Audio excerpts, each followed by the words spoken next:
told at the time of the coronation of Shivaji Maharaj. He has described the coronation ceremony in the treatise Buddha Bhushanam. It is based on his own experience. Without measuring or counting, plenty of money, clothes, elephants, horses were donated to the great scholars who had come to attend the coronation ceremony from different regions. Thus Shivaji Maharaj spread his fame in different directions. Sambhaji Raje जे होते, prince Sambhaji Raje, हे शिवाजी महाराजांच्या राज्याभिषेक जेव्हा झाला तेव्हा ते 17 वर्षाचे होते. त्यांनी बुधभूषण अशा या ग्रंथामध्ये राज्याभिषेकाच्या समारंभाचे वर्णन केलेले आहे. ते त्यांच्या स्वतःच्या अनुभवावर आधारित आहे. His on experience.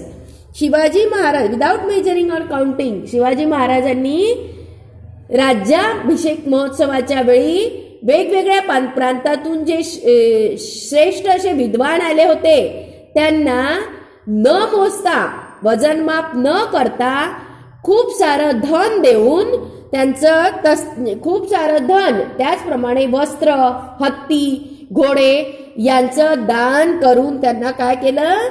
खुश केलं, संतुष्ट केलं. अशा प्रकारे शिवाजी महाराजांची कीर्ती निरनिराळ्या देशामध्ये, निरनिराळ्या दिशांना पसरली.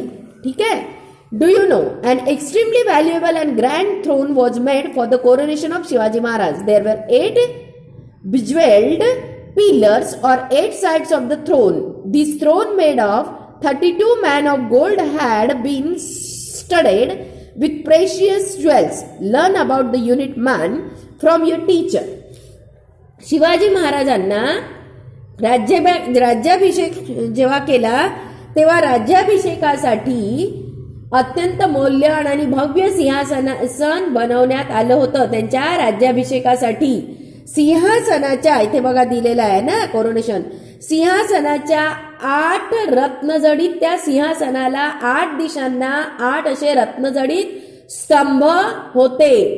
32 मन सोन्याचे हे सिंहासन मौल्यवान रत्नांनी जडवलेलं होतं. म्हणजे इतकं सुंदर सिंहासन ते तयार केलेलं होतं. कळलं का? मन हे एकक आहे.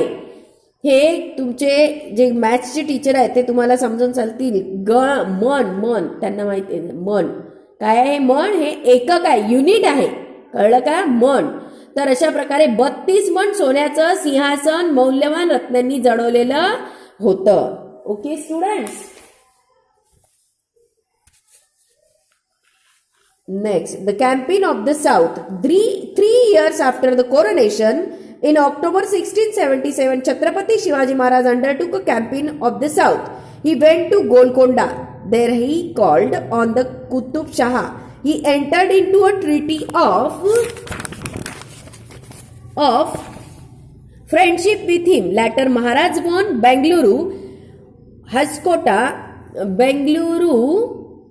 Hoskote in Karnataka, Jinji-Vellora forts in today's Tamil Nadu and some other territories in Adil Shah. He appointed Raghunath Narayan Hanmante,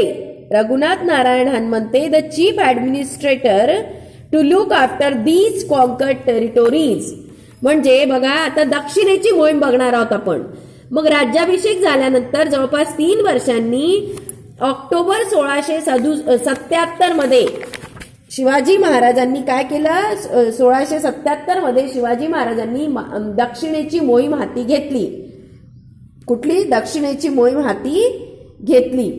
त्यांनी काय केलं? गोवळकोंड्यास त्यांनी कुतुबशहाची भेट घेतली. गोवळकोंड्याला जाऊन कुतुबशहाची भेट घेतली. त्यांच्याबरोबर काय केलं? फ्रेंडशिप केली, मैत्रीचा करार केला ना.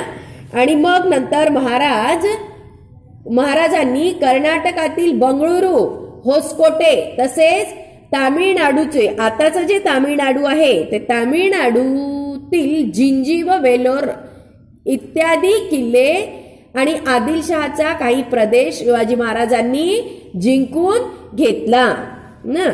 नंतर त्यांची जी फौज होती त्यांच्या फौजेने काय केलं? He appointed Raghunath Narayan Hanmante the chief and to look after these conquered territories. तर अशा प्रकारे शिवाजी महाराजांनी हे सगळं जिंकून घेतलं, हे किल्ले जिंकून घेतले आणि जिंकलेल्या प्रदेशाचा कारभार पाहण्यासाठी त्यांनी मुख्य कारभारी म्हणून कोणाची नेमणूक केली? रघुनाथ नारायण हनुमंते यांची नेमणूक केली.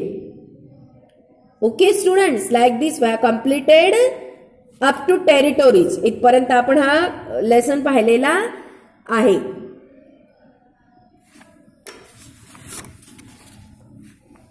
Next, Vyankoji the half brother of Shivaji Maharaj was then ruling at Tanjavur. Shivaji Maharaj tried to get him to participate in the activities of the Swaraj. After Vyankoji Raje, the ruler of Tanjavur, encouraged art and learning. The Saraswati Mahal library there is world famous. Shivaji महाराजांचे सावत्र भाऊ होते. कोण? Half brother म्हणजे सावत्र भाऊ व्यंकोजी होते. त्यांचं नाव व्यंकोजी होतं. हे सध्याच्या तामिळनाडू मध्ये असलेल्या तंजावर येथे राज्य करीत होते.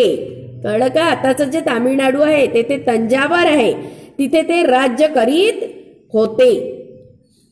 मग तामिळनाडूमध्ये त्यांनी काय केलं? त्यांनी आपल्या स्वराज्य कार्यात सहभागी करून घेण्याचा, त्यांना व्यंकोजींना आपल्या राज्यकारभारामध्ये सहभागी करून घेण्याचा शिवाजी महाराजांचा हा प्रयत्न होता.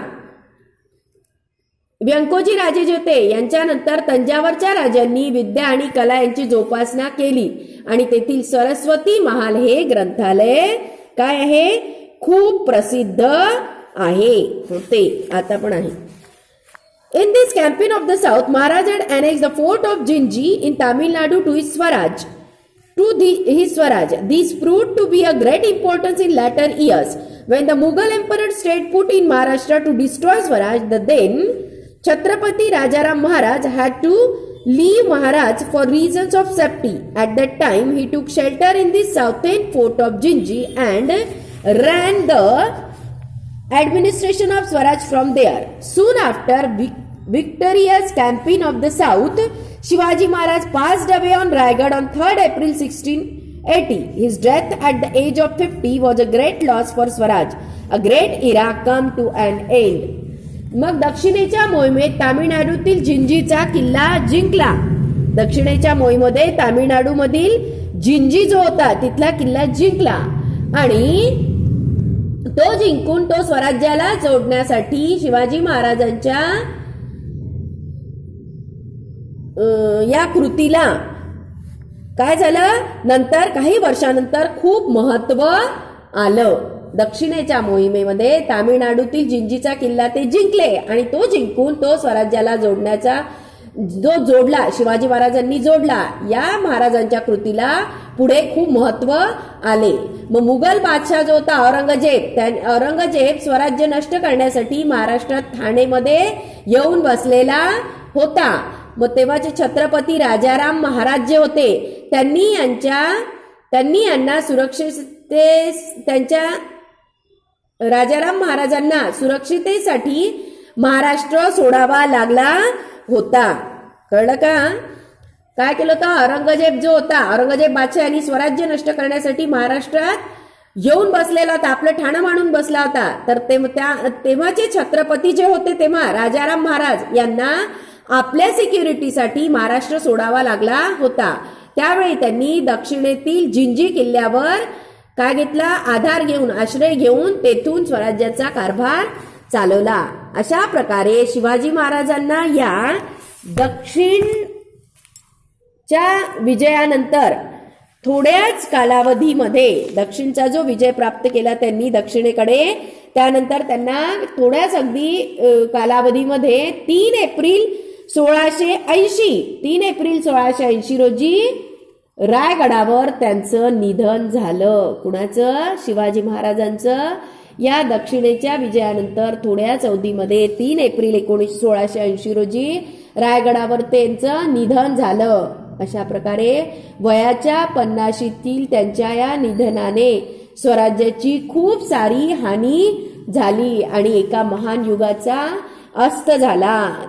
समजलं का? म्हणजे शिवाजी महाराज किती लवकर वारले, वयाच्या 50 वर्षाचे असतानाच त्यांना ते वारले, त्यांचं निधन झालं आणि त्यामुळे स्वराज्याची खूप खूप मोठी हानी झाली, खूप नुकसान झालं आणि एका महान युगाचा काय झाला बेटा, अस्त झाला.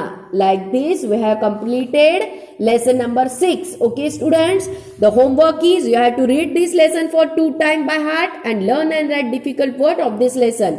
In the next period we will write answers of these lessons. Okay students, thank you.